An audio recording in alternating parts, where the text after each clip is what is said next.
नमस्कार दोस्तों। आज तितली कहानी के दूसरे अध्याय के अष्टम और नवम खंड को लेकर मैं उपस्थित हूँ आप लोगों के समक्ष। तो शैला का सब सामान नीलकोठी में चला जा चुका है और वो छावनी आई हुई हैं इंद्रदेव को ये बताने कि कल मकर संक्रांति है और कल उनके दीक्षा का दिन है और उनका आना मतलब इंद्रदेव का उस कार्यक्रम में आना बहुत ही आवश्यक है। जैसे ही वो कोठी में पहुंचती हैं तो भीतर से कृष्ण मोहन चिक हटा कर निकलता है और हंसते हुए शैला को नमस्कार करता है। शैला को पूछने पर वो बताता है कि बड़ी सरकार जो है वो पूजा पर है और बीबी रानी का उसको मालूम नहीं है कि वो कहाँ है। शैला लौटकर इंद्रदेव के कमरे के पास आती हैं और उस कमरे में झांकते ही वो बड़ी ही अपरिचित सा महसूस करती हैं क्योंकि सारा सामान बिखरा हुआ पड़ा है। खूंटी पर बहुत सारे कपड़े लदे हुए हैं। मेज पर रखी फूलों का गुलदस्ता जो है वो मुरझाए हुए फूलों से भरा पड़ा है। चारों तरफ धूल और गर्द बिछी हुई है। लेकिन शैला वहाँ बैठ जाती है। मलिया आती है और लैंप जला देती है। शैला को कुछ पढ़ने की इच्छा होती है और मेज पर पड़ी हुई एक छोटी सी जिल्द बंधी हुई पुस्तक उठाकर वो पढ़ने के लिए खोलती है। खोलते ही उसे वो पता चलता है कि ये कोई पुस्तक न होकर के इंद्रदेव की डायरी है। उसका कुतूहल बढ़ जाता है और न चाहते हुए वो उसको पढ़ने लगती है और डायरी को वो पढ़ती है तो उसमें इंद्रदेव ने लिखा है कि सोमवार की रात को लैंप के सामने पुस्तक पलटकर अब रखने ही जा रहे थे और उनको बहुत ज़्यादा नींद आ रही थी तो उनके कमरे के बाहर कुछ खुसुर फुसुर की आवाज़ आती है। दो महिलाएं बात कर रही हैं और किसी संदेश के बारे में बात कर रही हैं, पर उनको नींद इतनी आ रही होती है कि वो सारी बातें सुनने की कोशिश भी करते हैं, सुनते भी हैं, लेकिन सुबह जब वो उठते हैं और उन बातों को याद करने की कोशिश करते हैं तो उन्हें कुछ याद नहीं आता है। तो उनको ये घबराहट होती है कि क्या मुझे कोई बीमारी तो नहीं हो गई, मेरे स्मरण में तो कोई दिक्कत नहीं आ गई। और सोचने लगते हैं कि आजकल अनावश्यक सी बातें मेरे दिमाग में चक्कर काटती रहती हैं जिसकी कोई आवश्यकता ही नहीं होती है और वो बातें चेष्टा करने पर भी उनके पास नहीं आती हैं और वो बड़े परेशान से हैं उस डायरी में। और आगे वो लिखते हैं कि मैं न जाने क्यों बहुत ही चिंतित रहता हूँ और चिंता अनायास मुझे घेरे रखती है और मेरा जो कौटुंबिक जीवन है वो बहुत ही दयनीय होता जा रहा है। ऊपर से तो कभी कोई कमी नहीं दिखती है, फिर भी मुझे धीरे धीरे ये विश्वास हो चला है कि भारतीय सम्मिलित कुटुंब की योजना की कड़ियाँ धीरे धीरे चूर चूर होती जा रही हैं। पहले वाली वो आर्थिक संगठन नहीं रही जिसमें कुल का एक प्रमुख सबके मस्तिष्क का संचालन करता हुआ रुचि की समता का भार ठीक रखता था। और उन्होंने जो अध्ययन किया है उसके बल पर वो इतना ही कह पा रहे हैं कि हिंदू समाज की बहुत सी दुर्बलताएं इस खिचड़ी कानून के कारण हैं। क्या इसका पुनर्निर्माण नहीं हो सकता? प्रत्येक प्राणी अपनी व्यक्तिगत चेतना का उदय होने पर एक कुटुंब में रहने के कारण अपने को प्रतिकूल परिस्थिति में देखता है। इसलिए सम्मिलित कुटुंब का जीवन दुखदायी हो रहा है और सब जैसे भीतर भीतर विद्रोही हो रहे हैं, मुंह पर कृत्रिमता और उस घड़ी की प्रतीक्षा में ठहरे हैं कि विस्फोट हो तो उछल कर बाहर आ जाए। और यही सब लिखते हुए वो आगे लिखते हैं कि माधुरी मेरी बहन कितनी स्नेहमयी थी और मुझे उसकी दशा पर बहुत ही दुख भी होता है, लेकिन मेरी बहन को जब मैं देखता हूँ तो अब वो मेरी बहन नहीं रही। पहले जो उसमें स्नेह था और उसमें जो मेरी सांत्वना का एक आशा था वो अब वैसी निरीह प्राणी नहीं रह गई है और अब वो अपने लिए एक दृढ़ भूमिका चाहती है, मेरा पतन चाहती है और मुझसे विरोध करती है, मेरी प्रतिद्वंदिता चाहती है। और यह सब देखकर मेरा हृदय व्यथित हो जाता है। पर यह सब क्यों? आर्थिक सुविधा के लिए। और माँ के बारे में वो लिखते हैं कि जैसे मेरी माँ की वो हालत है कि जैसे अ, उनके दोनों हाथ किसी दुर्दांत अपराधी ने पकड़ रखे हैं और दोनों ही तरफ से दो अलग अलग लोग उनको खींच रहे हैं और वो दुविधा में पड़ी हुई हैं। और वो क्या चाहती हैं? वो चाहती हैं दोनों की प्रसन्नता, दोनों को आशीर्वाद देती हैं वो। फिर भी थोड़ा सा झुकाव उनका माधुरी की तरफ ज़्यादा है। माधुरी को प्रभुत्व चाहिए, प्रभुत्व का नशा बड़ा मादक होता है। और फिर वो लिखते हैं कि लेकिन मेरे घर की स्त्रियां तो इस एकाधिकार के वातावरण में मुझसे ज़्यादा मादकता में हैं। तो ऐसे में सम्मिलित कुटुंब कैसे चल सकता है? और आगे लिखते हैं कि मैं लेकिन पुत्र धर्म का निर्वाह करना चाहता हूँ, मुझे पुत्र धर्म का निर्वाह करना है। और मातृभक्ति जो मुझ में सच्ची थी, जिसका मैं ईमानदारी से पालन करता था, वो धीरे धीरे कृत्रिम होती जा रही है। पर क्यों? इसी खींचातानी से। और वो अपना आत्मावलोकन भी करते हुए लिखते हैं कि मैं तो एक बैरिस्टर हूँ, मैंने तो बैरिस्ट्री की पढ़ाई की है, तो मैं तो ये सब छोड़कर और अपने बदौलत अपनी आर्थिक व्यवस्था भी कर सकता हूँ। लेकिन फिर भी मैं इस सब में लगा हुआ हूँ और इसमें अपने को जब दूसरों के विरोध का लक्ष्य बना हुआ पाता हूँ तो मन की प्रतिक्रिया प्रबल हो उठती है। तब पुरुष के भीतर अतीत काल से संचित अधिकार का संस्कार गरज उठता है। और भी मेरे परिचय के संबंध में इन लोगों का इतना कुतूहल क्यों, इतना विरोध क्यों? मैं तो उसे स्पष्ट षड्यंत्र कहूंगा। तो ये लोग क्या चाहती हैं कि मैं बच्चा बना रहूं? यह तो हुई दूसरी बात। अब अपनी बात, अपने विचारों की बात वो करते हैं और वो बताते हैं कि मैं किसी माली की संकरी क्यारी का कोई छोटा सा पौधा होना बुरा नहीं मानता, किंतु किसी की मुट्ठी में गुच्छे का कोई सुगंधित फूल नहीं बनना चाहता। प्राचीन काल में घरों के भीतर तो इतने किवाड़ नहीं लगते थे, उतनी तो स्वतंत्रता थी। अब तो जगह जगह ताले, कुंडियां और अर्गलाएं हैं और उनके लिए असह्य होता है। अब वो आगे लिखते हैं कि बड़ी बड़ी अभिलाषाएं लेकर मैं इंग्लैंड से लौटा कि यह सुधार करूंगा, वह सुधार करूंगा, लेकिन यहाँ के वातावरण में घिरा हुआ मैं अपने आप को बेबस महसूस करता हूँ। और यह सब लिखते हुए आगे वो लिखते हैं कि और ये अनवरी जो है वो बाहर से चंचल और भीतर से गहरे मनोयोग पूर्वक प्रयत्न करने वाली चतुर स्त्री है। और वो कैसे किसी और के बारे में हंसते हंसते व्यंग कर देती है, जैसे उस दिन शैला और मधुबन के संबंध में हंसी हंसी से कितना गंभीर व्यंग कर गई। और वो चाहती क्या है? और जैसे वो हंसते हंसते अपने यौवन से भरे अंगों को लोटपट होकर असावधानी से दिखा देने का अभिनय करती है और कान में आकर कुछ कहने के बहाने हंसकर लौट जाती है। वह धर्म परिवर्तन की भी बातें करती है। उसे हिंदू आचार विचार बहुत अच्छे लगते हैं, रहन सहन, पहनावा, खाना पीना सब उसे अच्छा लगता है। जैसे मेरे कुटुंब की स्त्रियां भी उसे अपने में मिला लेने में हिचकेंगी नहीं।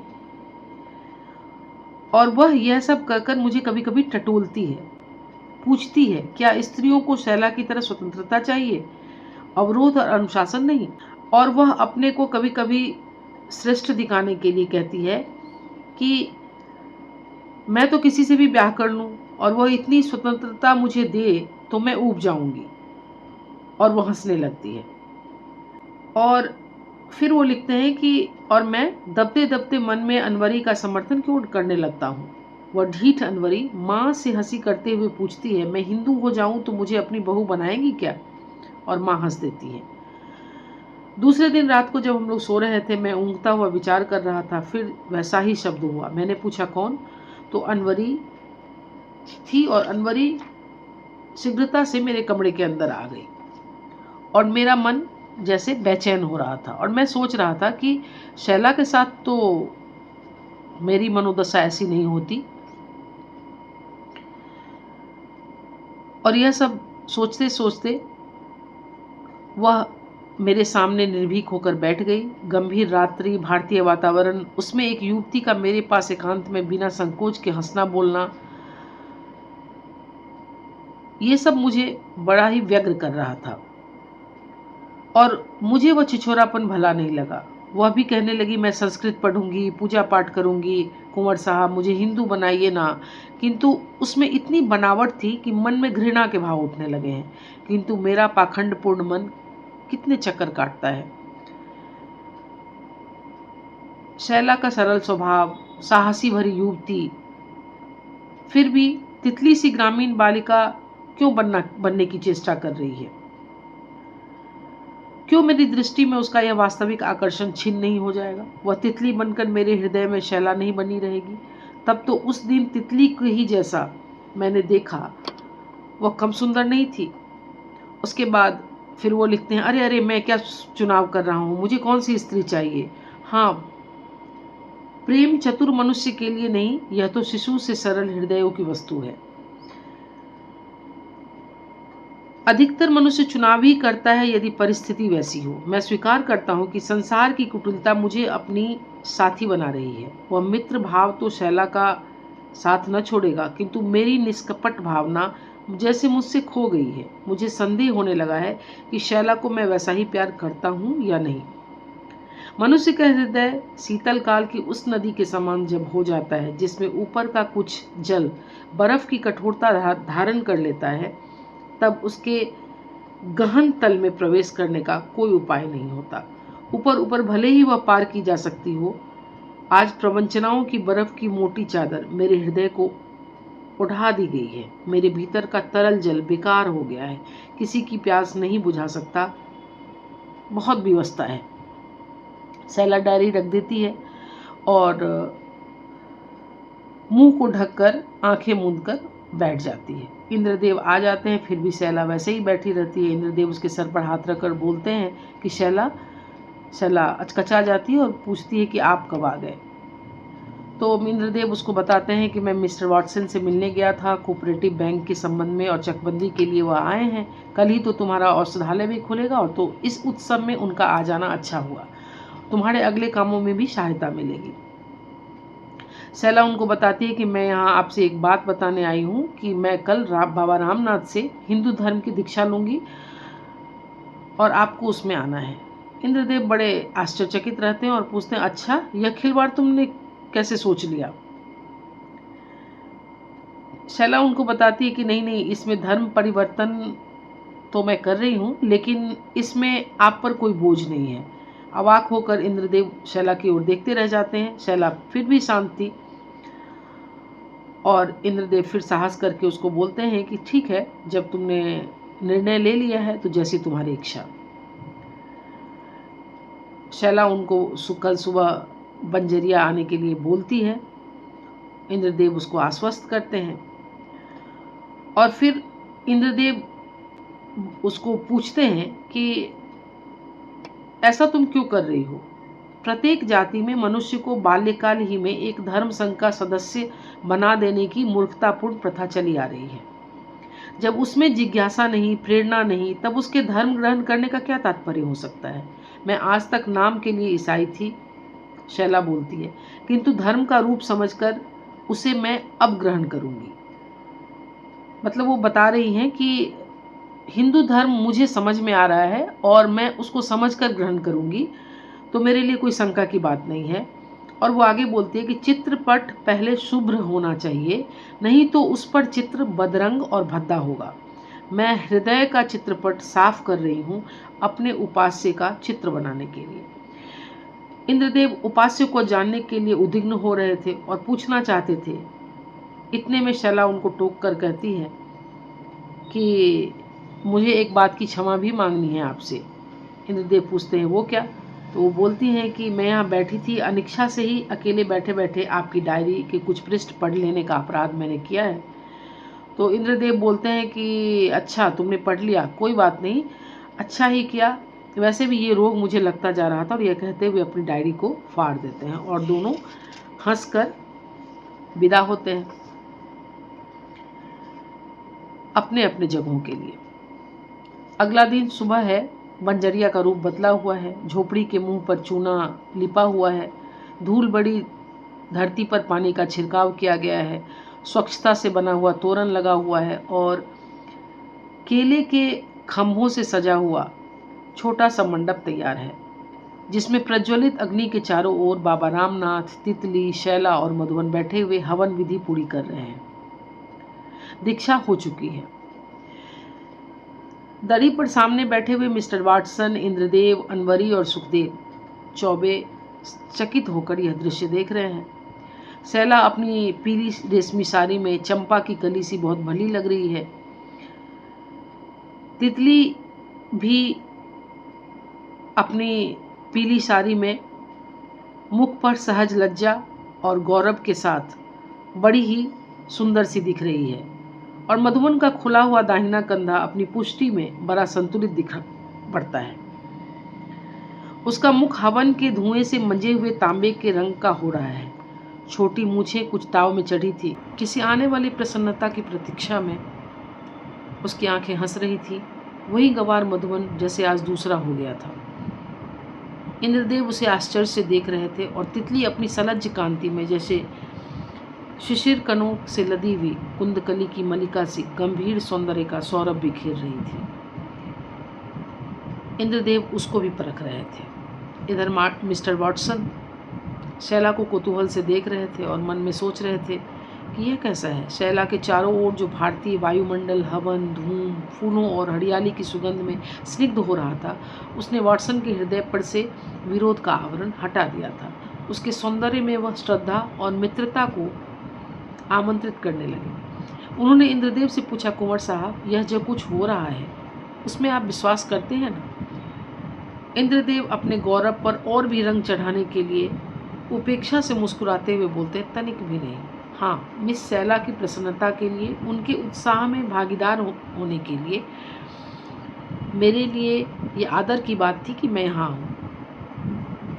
परंतु मुझे इस गूढ़नम में कोई कल्याण की बात समझ में नहीं आती। मनुष्य को अपने व्यक्तित्व में पूर्ण विकास करने की क्षमता होनी चाहिए और उसमें उनको बाहरी सहायता की कोई आवश्यकता नहीं होनी चाहिए।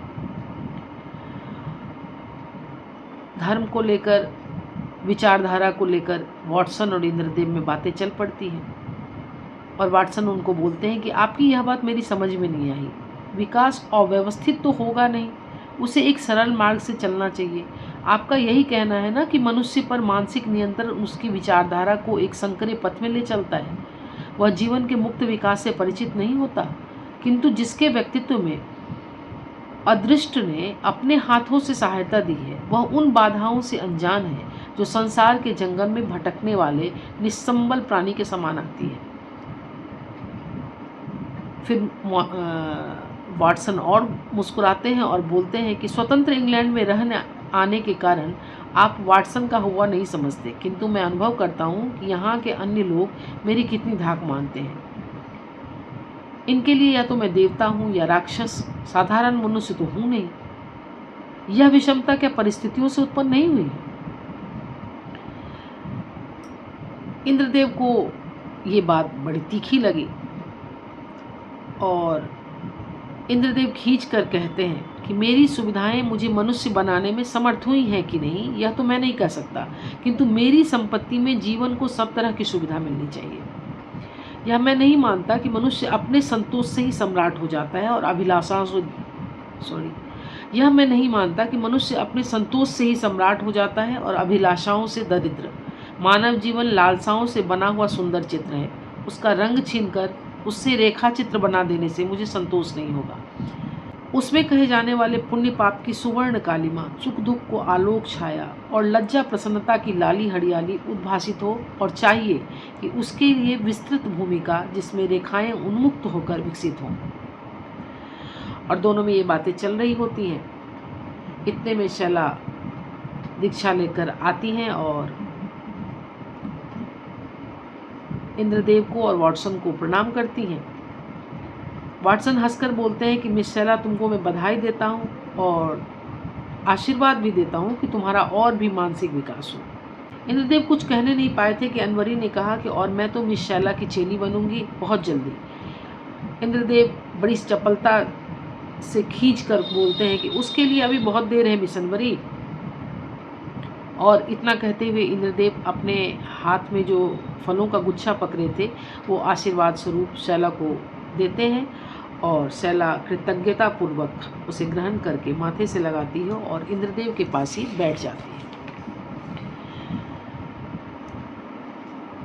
और अनवरी की बातों का जवाब देते हुए वाटसन बोलते हैं कि अच्छा, तब आप एक सिद्धांत की बात कर रही थी। इतने में रामनाथ एक एक माला सबको पहना देते हैं और कहते हैं कि आप लोगों से मेरी एक प्रार्थना है कि थोड़ा सा और समय लगेगा, किंतु आप लोग थोड़ा सा ठहर कर मेरे शिष्य मधुबन और तितली के विवाह में आशीर्वाद देंगे तो मुझे अनुग्रह महसूस होगा। इंद्रदेव चुप हैं। इंद्रदेव को न जाने क्यों इस प्रसंग में थोड़ी सी विरक्ति होती है, लेकिन अनवरी चुप रहने वाली तो थी नहीं। वो हंसकर बोलती है कि वाह, तब तो ब्याह की भी मिठाई खाकर ही जाऊंगी। तितली और मधुबन अभी वेदी के पास ही बैठे थे। सुखदेव बार बार किसी की प्रतीक्षा में उचक उचक कर इधर उधर देख रहे थे। सुखदेव उठते हैं और आते हुए तहसीलदार को जाकर कान में कुछ कहते हैं। तहसीलदार का चेहरा कुछ फूले हुए तेल से चुपड़े गाल, छोटी छोटी मूछें, उतरती अवस्था के सुखी मनुष्यों के जैसा दिखाई पड़ता है।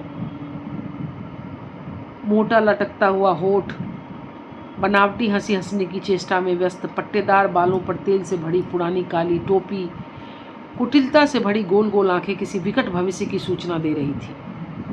और वो लंबा सलाम करते हुए इंद्रदेव से कहते हैं कि मैं एक जरूरी काम से गया था, इस वजह से लेट हो गया। इंद्रदेव को इस विवरण की आवश्यकता नहीं थी, तो वो थोड़े अनमने भाव से पूछते हैं कि आप नीलकोठी से तो हो आए हो, वहाँ का प्रबंध सब ठीक है ना?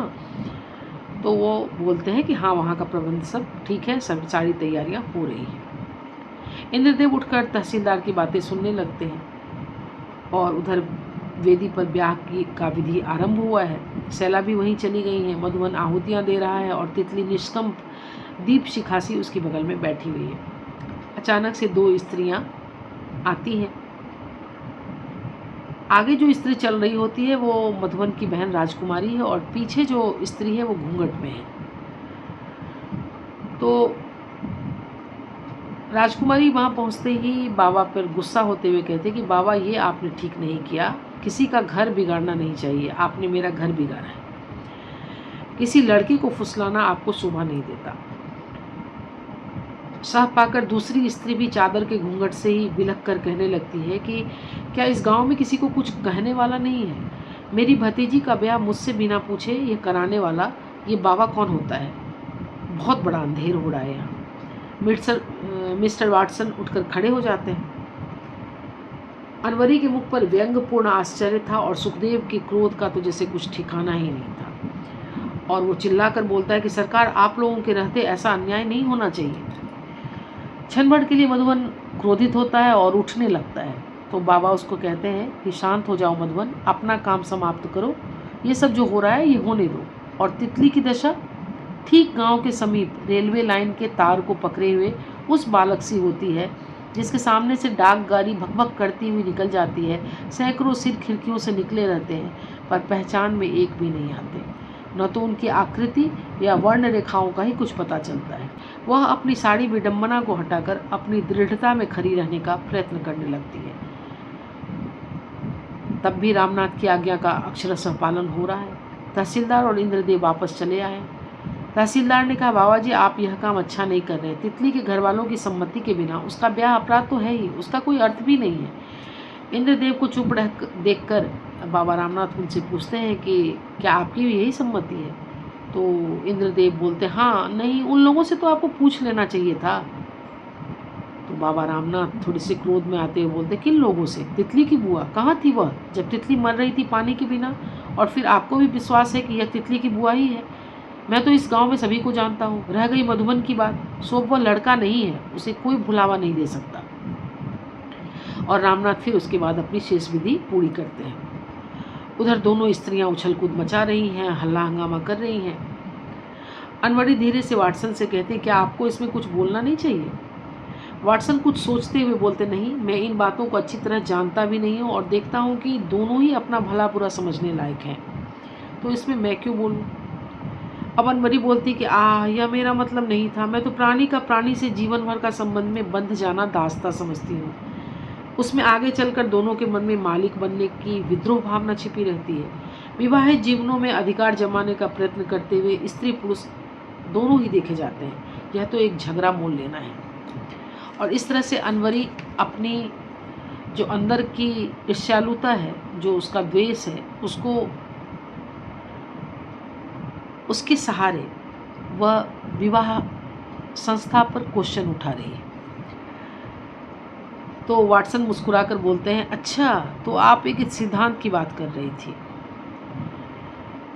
इतने में इंद्रदेव थोड़ा सा झुंझलाहट के साथ, गुस्से के साथ बोलते हैं कि कुछ भी हो बाबा जी, आपको इसमें समझ बूझ कर हाथ डालना चाहिए था।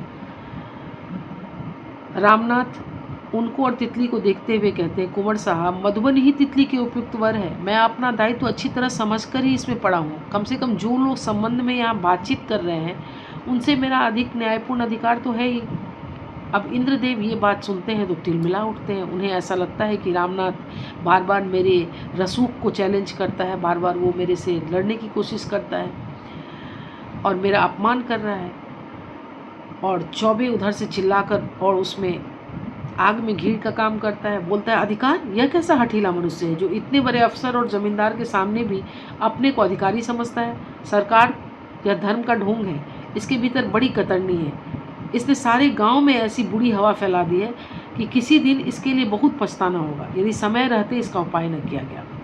इंद्रदेव का चेहरा लाल हो रहा है, वो तमतमा रहे, कनपट्टी लाल हो चुकी है। वो अपने क्रोध को दबाना चाहते हैं, लेकिन उनके लिए असह्य हो रहा है। इतने में शैला खड़ी होकर बोलती है कि रुक जाइए। क्यों मधुबन, तुमने अच्छी तरह से विचार तो कर लिया है ये ब्याह करने को? कोई तुमसे बहका के तो ये नहीं करवा रहा है? तुम प्रसन्न तो हो? पूरी चेतना के साथ मधुबन कहता है, हाँ, मैं सहमत हूँ और मैं प्रसन्न हूँ। तितली से भी यही सवाल शैला पूछती है और तितली भी समर्थन करती है कि हाँ, मैं भी प्रसन्न हूँ। और तितली का संपूर्ण नारित्व उसके पूर्ण अभिमान में था। और अनवरी यह देखकर झल्ला उठती है। सुखदेव दांत पीसने लगता है, तहसीलदार मनी मन बुदबुदाने लगता है, वाटसन मुस्कुरा कर रह जाते हैं। अब शैला गंभीर स्वर में बोलती है कि अब आप लोगों से यह नवविवाहित दंपति आशीर्वाद की आशा करता है और मैं समझती हूँ कि यहाँ का काम हो चुका है। अब आप लोग नीलकोठी जाइए। अस्पताल खोलने का उत्सव भी इसी समय होना है और तितली के ब्याह का जलपान भी आप लोगों को वहीं करना है, तो आप सब लोग मेरी ओर से वहाँ आमंत्रित हैं। इंद्रदेव ने सिर झुकाकर जैसे सब स्वीकार कर लिया और वाटसन से हंसकर कहा, मिस शैला, मैं तुमको धन्यवाद पहले से ही देता हूँ। और वहाँ शैला एक अलग माहौल बनाने की कोशिश करती है और तितली की मांग में सिंदूर दमक उठता है और एक अच्छा माहौल वहाँ तैयार होता है और सभी नील की कोठी की ओर चलने को उद्यत होते हैं। तो आज की कहानी इतनी ही। इस दोनों अध्याय में हमने आपने देखा कि कैसे धर्म पर चर्चा हुई है कि मनुष्य के विकास के लिए ज़रूरी नहीं कि आप किसी धर्म का आचरण ही करें। मनुष्य का विकास अपने संपूर्ण व्यक्तित्व में होना चाहिए और इस पर बड़ी चर्चा हुई है जो मुझे अच्छी लगी। और जिस प्रकार से विवाह नामक संस्था पर चर्चा हुई है, बाबा जी के द्वारा एक कर्तव्यनिष्ठ कर्मनिष्ठ आदमी के उत्तरदायित्व की चर्चा हुई है, ये मुझे इस अध्याय में बड़ी अच्छी लगी। तो आप सबको कहानी कैसी लगी? आज के लिए इतना ही। बहुत बहुत धन्यवाद, बहुत बहुत शुभकामनाएं।